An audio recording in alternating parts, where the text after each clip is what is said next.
After you sign into Infinite Campus, in order to send out messages, emails to parents and/or students, you go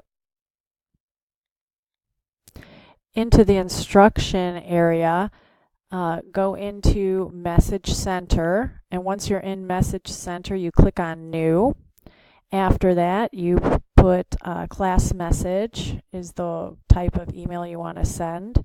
You can choose teacher, and then you go down, put in a subject. I always put Peacock Note, and then I write a email.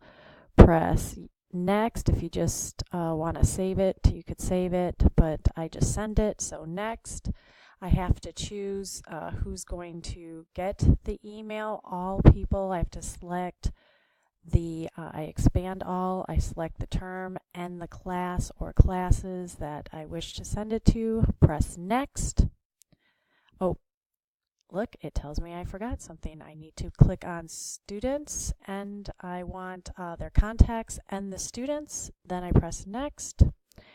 It will show me how many people it is sending it to. If I want to know who, I hit review recipients. I don't need to do that. I'm just going to press send. And then it will show you how many were sent.